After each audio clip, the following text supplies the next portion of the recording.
Joining us now, co-chair of the Project 21 National Advisory Board and host of the podcast, Stacy on the Right, Stacy Washington. Stacy, really, is Whoopi Goldberg the next Colin Kaepernick?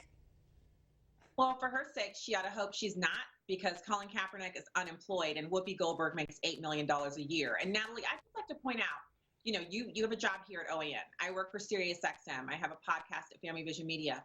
And all these places, they're paying me to provide content. And if I make a mistake, God forbid, but I hope that they would allow me to apologize. And, if a suspension is warranted, so be it. But that I would not be canceled for making a mistake. But that being said, there's really no comparison between what I do for the amount of money that I'm paid and what Whoopi Goldberg does for the amount of money that she's paid on a major news network. And she's been there for a very long time, over a decade.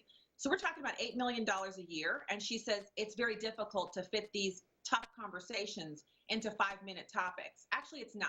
It's what most people do every week, every day, 365 days a year for some people who work 7 days a week.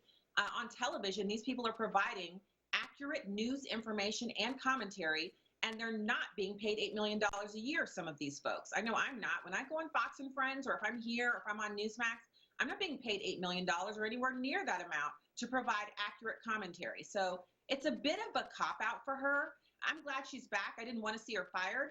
I think the conversations need to be had, and when you say things that are incorrect, it needs to be corrected.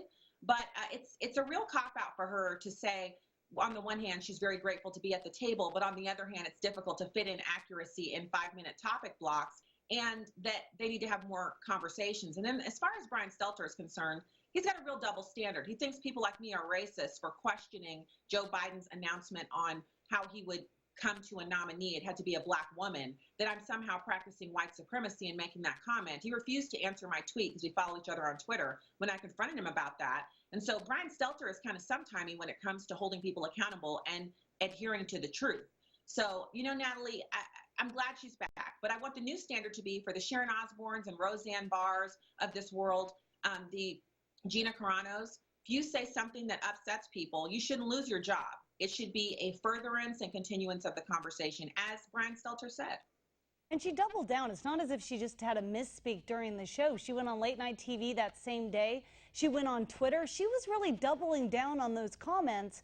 That was her stand she was going to make. So do you think she's going to come back now empowered? She sure looked like she was emboldened, because if she couldn't get fired or let go for that, or suspended even the full 2 weeks, it seems like she's pretty untouchable. So, Natalie, I actually saw that she was back yesterday, and I went to my calendar. I was like, what day is it? Has it been 2 weeks? So I was like, oh, wow, time sure flies when you're having fun. It's been 2 weeks. I didn't even realize until later that night that she was back a day early. So 2 weeks, it probably seemed like a lot to her, but she's reading all that fan mail. Well, yeah, reading all the mail and text messages from unlikely quarters, which tells me she got messages from conservatives. She got messages from people who don't normally agree with her on anything, but didn't believe she should lose her job. And that surprised her. I'm glad she had that experience, because at least on that, I can say with definitive clarity that conservatives are on the right side of history when it comes to not wanting people fired for making a misstep or saying something incendiary on the job. We believe that you should really be given another chance, and that if you have to apologize, it's a chance for people to learn what your opinion meant, why it was wrong, and to gain something from it. So I don't see her as having grown. She actually seems more arrogant than she was before. She is, but she's back and she's happy, and I guess all of her cronies on The View are happy. They would barely even let her say anything because they were just so excited to tell her how much they'd missed her, and she's back in the command chair. So it's just amazing to see, though, the double standard here. Stacy, thank you for all you do out there and getting everything into 5 minutes. You always do such a good job, and we'll look forward to seeing you again soon. Thanks, Natalie. You take care.